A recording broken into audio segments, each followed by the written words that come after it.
Hello guys, welcome back in मासूम learning academy channel.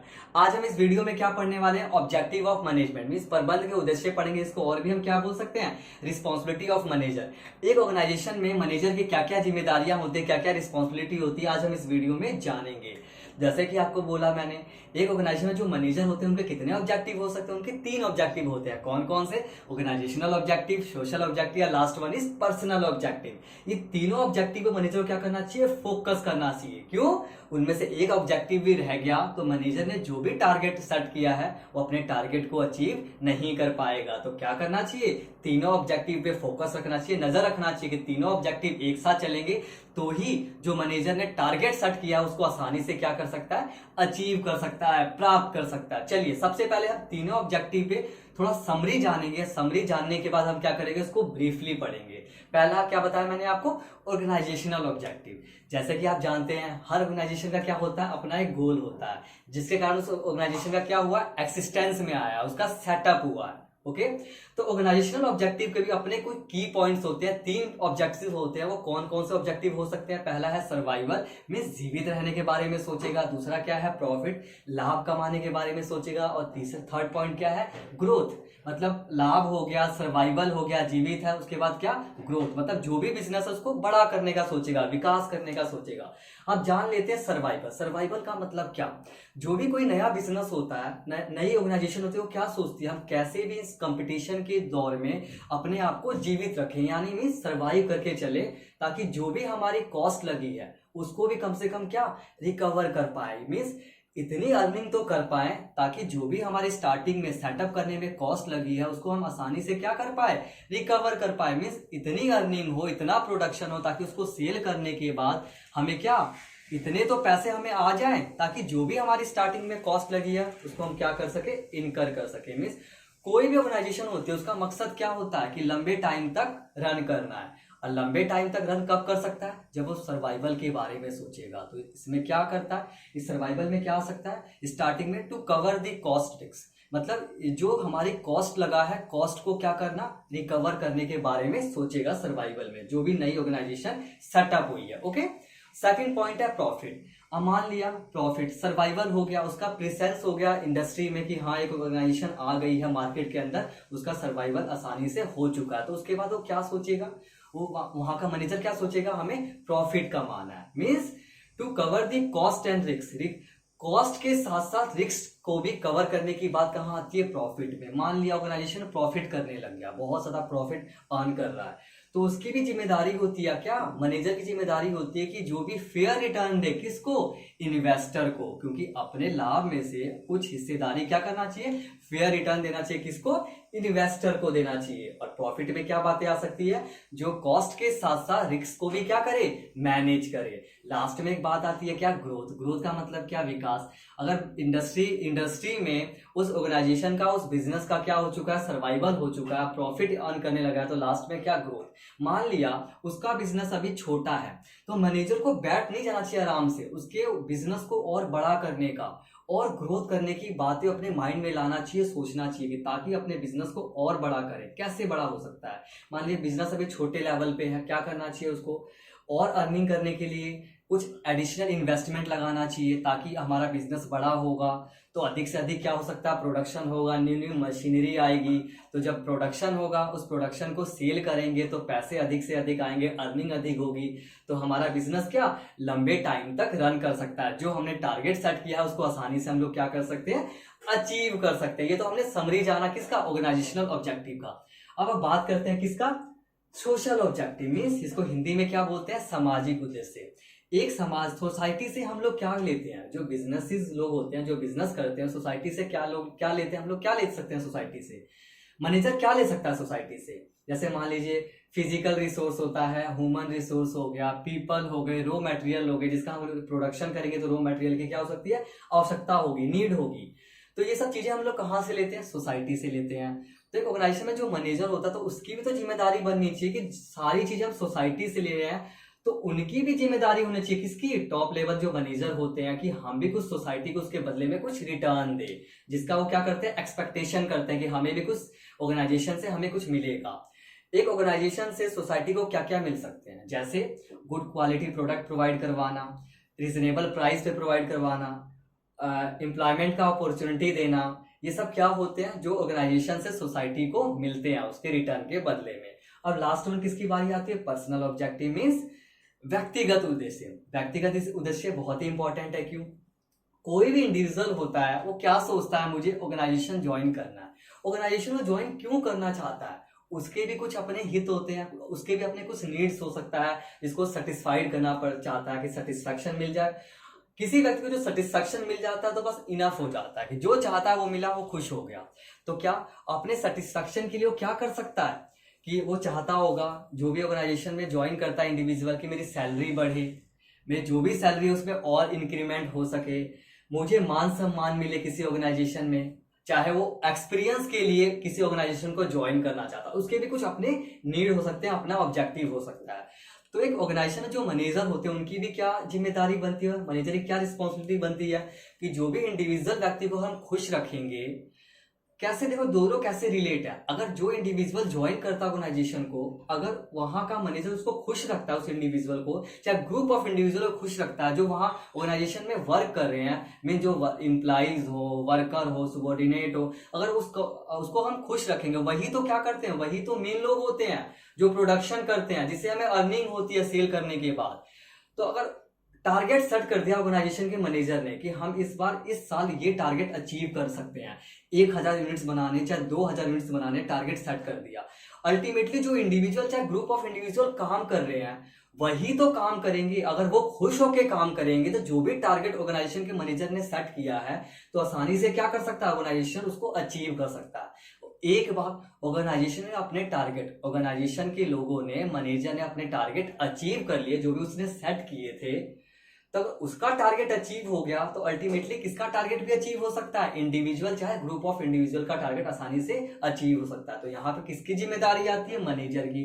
कि एक ऑर्गेनाइजेशन ने अपने टारगेट सेट कर लिए, जो सेट किए थे उसको अचीव कर लिया, तो जो लोग काम कर रहे हैं उनके भी हितों का क्या रखना चाहिए? ध्यान रखना चाहिए। टाइम पे क्या उनकी सैलरी में इंक्रीमेंट कर देना, चाहे ट्रिप ऑर्गेनाइज कर देना, अच्छा काम किया कुछ गिफ्ट दे देना, जैसे फोन प्रोवाइड करवा देना, चाहे छोटे मोटे घर दे देना, गिफ्ट के तौर पे कुछ भी दिया जा सकता है ताकि वो खुश होकर काम करे।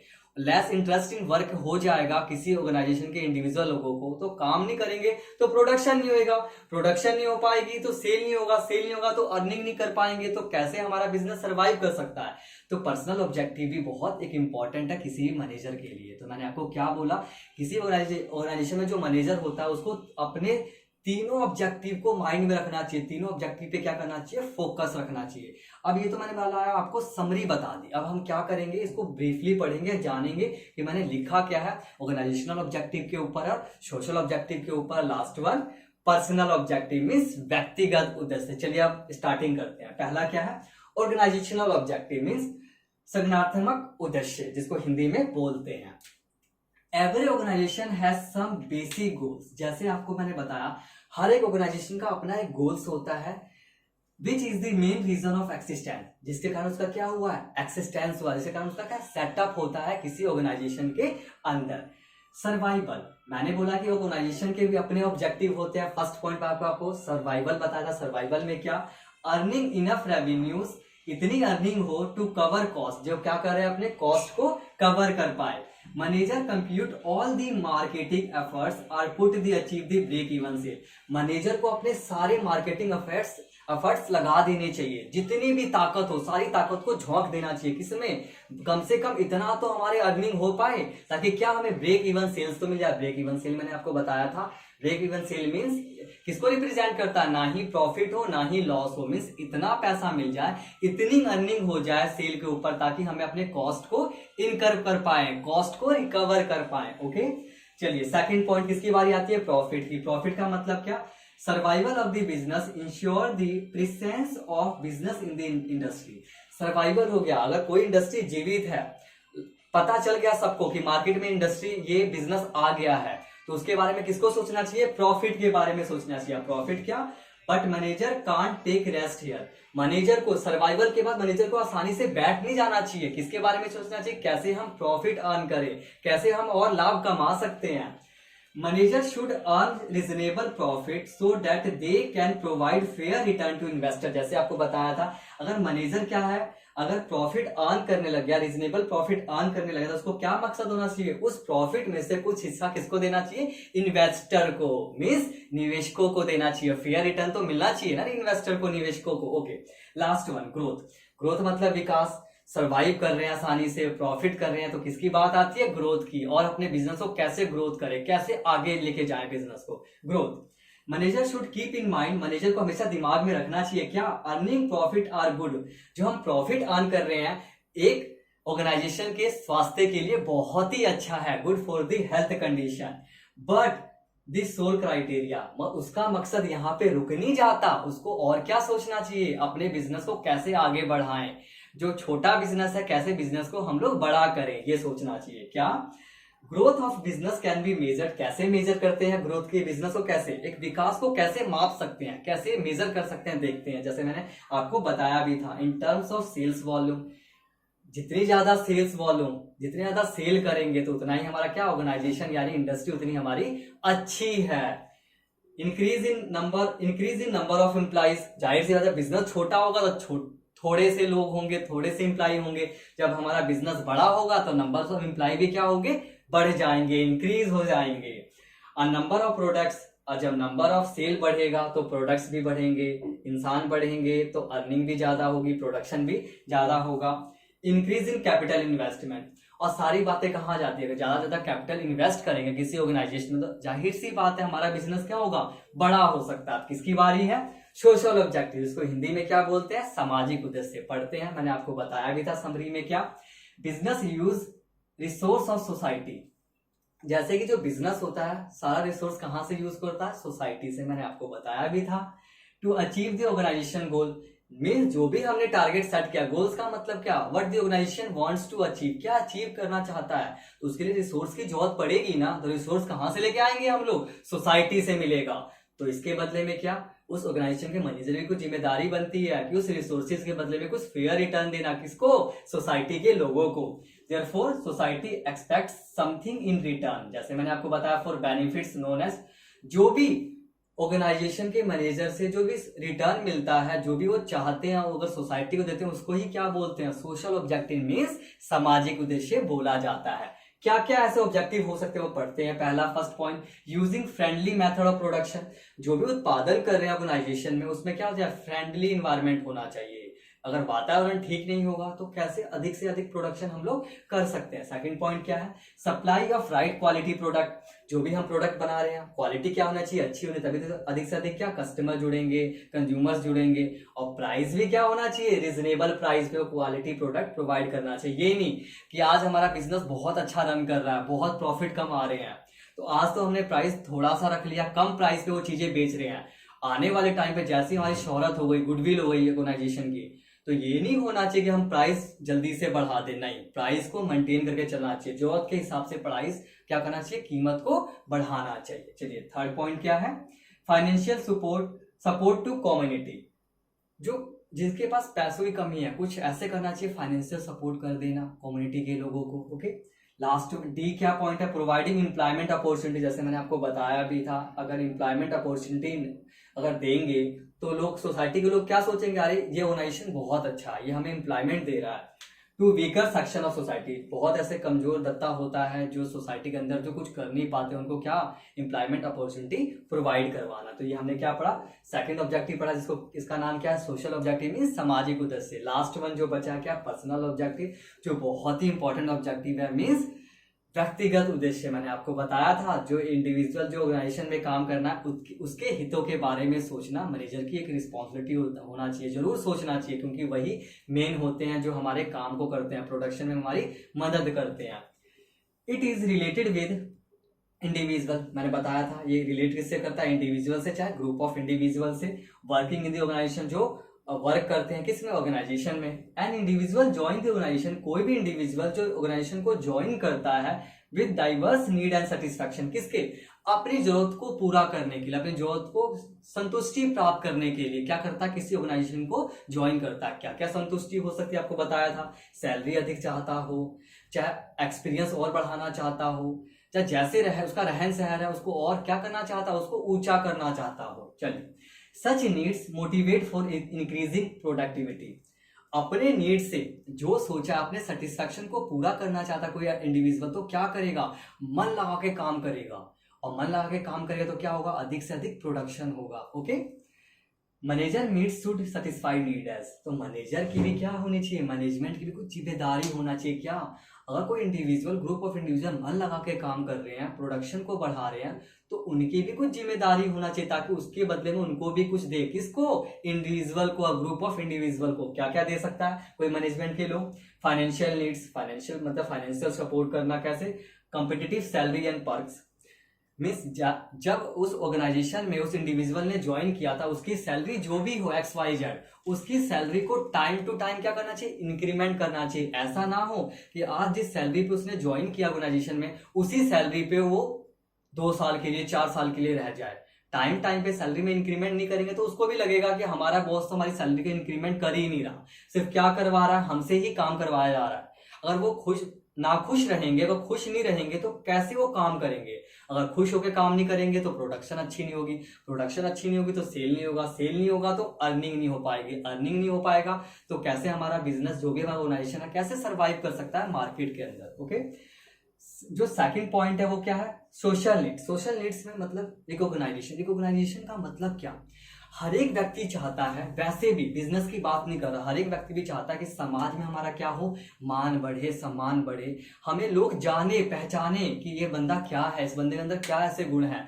ऐसे ही जो इंडिविजुअल ऑर्गेनाइजेशन के अंदर काम करता है, तो वो भी क्या चाहता है, एक बिजनेस के ऑर्गेनाइजेशन के अंदर क्या, मेरा मान बढ़े, मेरा सम्मान बढ़े, सब लोग मुझे जाने पहचाने। तो कैसे हो सकता है, जैसे मैंने आपको बताया, एक इंडिविजुअल ही ऐसे होता है, चाहे ग्रुप ऑफ इंडिविजुअल होते हैं, जो क्या करते हैं, ऑर्गेनाइजेशन में काम करते हैं, उनकी मेहनत के द्वारा जो प्रोडक्ट्स बनाए जाते हैं, बेचते हैं और पैसे कमाते हैं। तो उन्होंने अच्छा काम किया तो क्या करना चाहिए, उनको टाइम टाइम पे छोटे मोटे जैसे गिफ्ट दे देना, अच्छा काम किया है, शाबाशी देना, ऑर्गेनाइजेशन में तालियां बजवा देना, ताकि इस बंदे ने बहुत अच्छा काम कर रखा है।